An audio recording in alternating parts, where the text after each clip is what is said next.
नमस्कार दोस्तों। आपने हमसे किचन के बारे में बहुत सारे सवाल किए, तो इन सवालों को ध्यान में रखते हुए हम एक पूरी सीरीज़ बना रहे हैं, जिसमें आप आपका किचन आसानी से डिज़ाइन कर पाएँगे। इसे चालू करते हैं पहले सिविल वर्क ऑफ किचन से। सिविल वर्क चालू करने के पहले सबसे पहले हमारे ज़हन में ये सवाल आता है कि लेआउट कैसे हो किचन का? तो पूछते हैं प्रवीण जी से। हेलो प्रवीण। हाय। तो सबसे पहला सवाल यही है कि लेआउट कैसे हो? काउंटर हम कैसे ले करें? प्लेटफ़ॉर्म स्टाइल जो है वो कई तरह के होते हैं, जैसे parallel platform, linear platform, L shape platform, C या यू शेप प्लेटफ़ॉर्म्स। तो इसी में ही बहुत सारे लोग जो हैं वो कन्फ्यूज़्ड होते हैं। तो आइडियल सिनेरियो कैसा है कि पहले आप तो ये जज करें कि आपका एंट्रेंस कैसा है किचन का और विंडो कहाँ प्लेस्ड है। दूसरा आपको फैक्टर ध्यान में रखना है कि आपका लेआउट कैसा है, मतलब शेप कैसा है आपका किचन का, जैसे स्क्वायर है या रेक्टेंगल है। ये जज करने के बाद डिसाइड करना आसान हो जाएगा। फॉर एग्जांपल, अगर हमारा किचन का एंट्रेंस के दोनों तरफ इक्वल स्पेस है और सामने ही विंडो है या ड्राई बालकनी का एंट्रेंस है, तो पैरेलल प्लेटफॉर्म ही सबसे ज़्यादा प्रिसाइज रहेगा, क्योंकि एक तरफ वर्किंग प्लेटफॉर्म हो गया, दूसरी तरफ जो है वो सर्विस प्लेटफॉर्म या फिर नॉन वर्किंग प्लेटफॉर्म हो गया। एंड इन केस अगर आपका स्क्वायर है लेआउट, एंड आपका विंडो जो है वो आपको वहाँ पे जाके खड़े नहीं रहना है, वो ब्लॉक होगा तो चल जाएगा, सिर्फ रोशनी और वेंटिलेशन के लिए ही चाहिए, तो आप एल शेप में भी ले सकते हैं, क्योंकि एल शेप में सबसे बड़ा डिसएडवांटेज ये है कि आपका विंडो कवर हो जाता है, आप वहाँ पे जाके खड़े नहीं रह सकते। सो उस केस में एल शेप भी काम आता है, बट एल शेप के खुद के प्रॉब्लम्स है, जैसे कॉर्नर यूटिलाइजेशन वगैरह। तो parallel platform I think works the best. Okay. अभी आपने 2 तरीके के प्लेटफ़ॉर्म बोले, एक सर्विस काउंटर रहता है और दूसरा वर्किंग काउंटर है। तो इनके एक्चुअल फ़र्क क्या है? जो मेन वर्किंग प्लेटफॉर्म है उस पे आपका मेन चूल्हा रहेगा, एंड उस पे बहुत बार सिंक होता है या फिर नहीं भी होता है, बट उसका जो साइज़ होता है वो कुल मिला के ज़्यादा बड़ा होता है, क्योंकि उस पे इक्विपमेंट्स आपको रखने होते हैं। एंड जो सर्विस प्लेटफॉर्म है वो या ज़्यादातर या तो खाना तैयार होने के बाद वहाँ पे रखा जाता है, या तो कोई कोवर्कर है या दो लेडीज़ है या फिर दो जन काम कर रहे हैं, तो वहाँ पे थोड़ा बहुत वर्किंग कर सकते हैं, जैसे सब्जी काटना वगैरह, या फिर वापस डाइनिंग टेबल भी उससे अटैच होता है बहुत केसेस में ओपन किचन में। तो सर्विस काउंटर यानी कि वहाँ पे जाके रख दिया, फिर डाइनिंग टेबल पे डायरेक्ट सर्व कर सकते हैं उससे, और मेन काउंटर पे तो सारा वर्किंग होता है। और ये आइलैंड प्लेटफ़ॉर्म क्या चीज़ है? Island platform is basically a foreign concept, जहाँ पे आइलैंड ये जो वर्ड जो उसको डिस्क्राइब करता है कि वो सब किसी वॉल से जुड़ा हुआ नहीं है, वो फ्री फ्लोटिंग है, सिर्फ ज़मीन पे रखा जाता है उसको। एंड वो किचन ऐसे, जब आपके पास फ्लोर एरिया ज़्यादा है तो आप उसको चूज़ कर सकते हैं, उसको सब तरफ से एक्सेस करने के लिए। वो आप वर्किंग भी यूज़ कर सकते हैं, सर्विस भी यूज़ कर सकते हैं, या कंबाइंड यूज़ भी कर सकते हैं उसको। तो ओपन किचन में होता है वो यूज़। येस, ओपन किचन में आप उसको यूज़ कर सकते हैं, बहुत अच्छा भी लगता है वो। अभी सिंक के बारे में आप थोड़ा बताइए।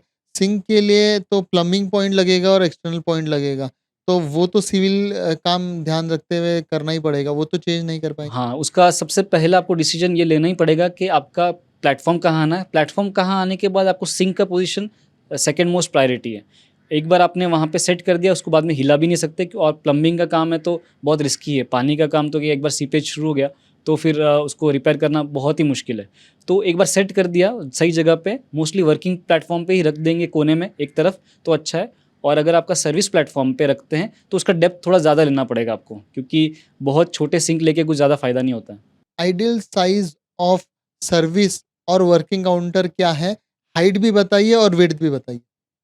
वर्किंग प्लेटफ़ॉर्म का जो है मिनिमम जो डेप्थ है वो 24 होना चाहिए, एंड आप उसको मैक्सिमम 27 इंचेस तक ले सकते हो, क्योंकि इंडियन किचन के केसेस में हम देखते हैं कि चूल्हा भी होता है कुकटॉप, उसके आगे कुछ चपाती वगैरह बनाने के लिए भी जगह लगती है हमें, तो उस केस में 27 इंच बहुत आइडियल होता है।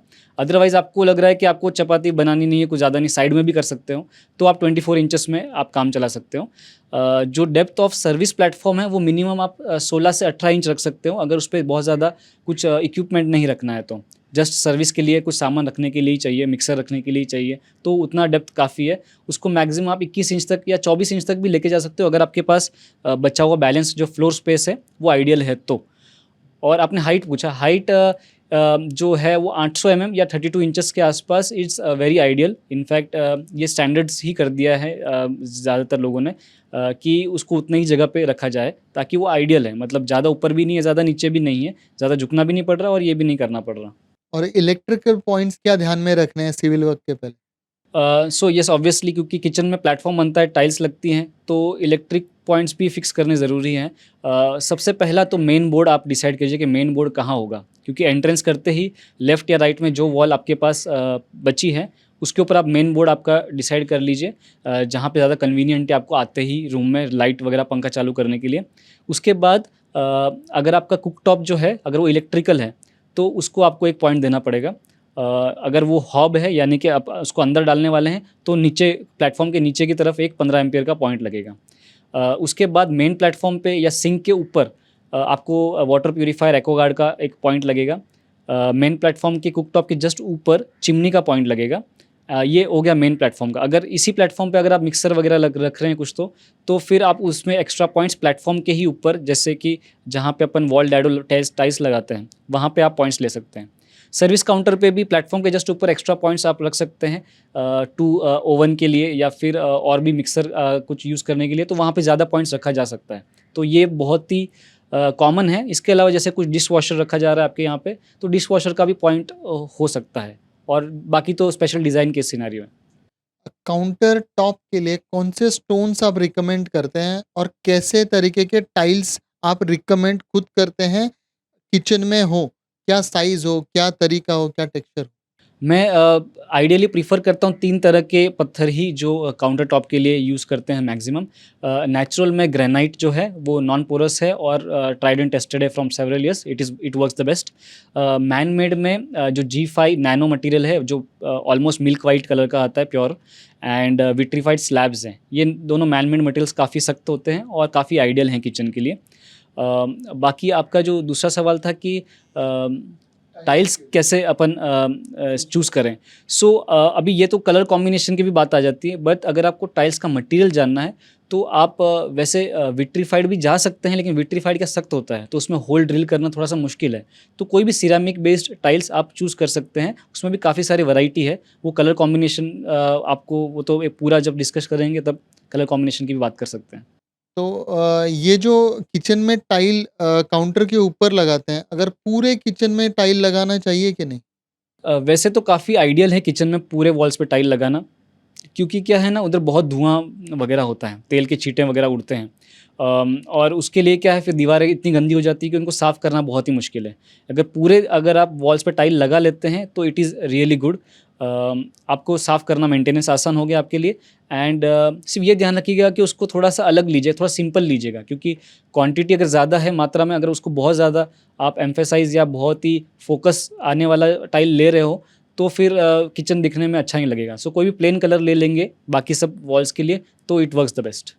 एंड किचन के काउंटर के नीचे टाइल लगानी चाहिए? 100% क्योंकि वहाँ पे क्या है कि कुछ सामान हम रखते हैं, और सामान रखने वक़्त कुछ भी तेल का भी सामान होता है या फिर प्लम्बिंग पॉइंट्स अपन कंसील करते हैं, तो वहाँ से पानी आने का, लीकेज आने का भी चांसेस होता है।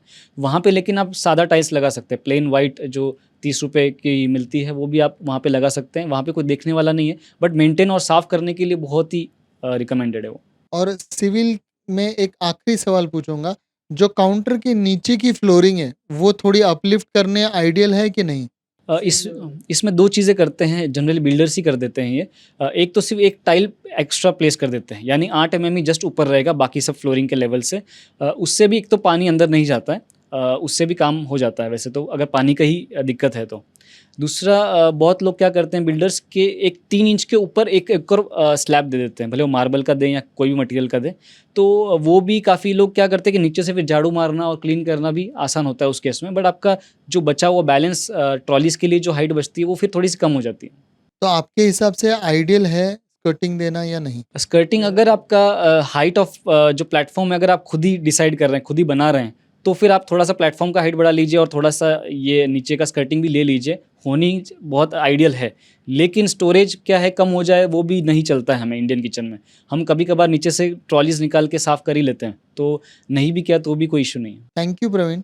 इसके साथ हमारे सिविल के शायद सारे डाउट्स क्लियर हो गए हैं। जी। इसी के साथ सारे सिविल के डाउट्स हमारे होप सो क्लियर हो गए हैं। तो अगले वीडियो में हम मालूम करते हैं ऑप्टिमम यूज़ ऑफ स्टोरेज के बारे में, कैसे हम स्टोरेज ऑप्टिमम यूज़ किए रहे किचन के अंदर।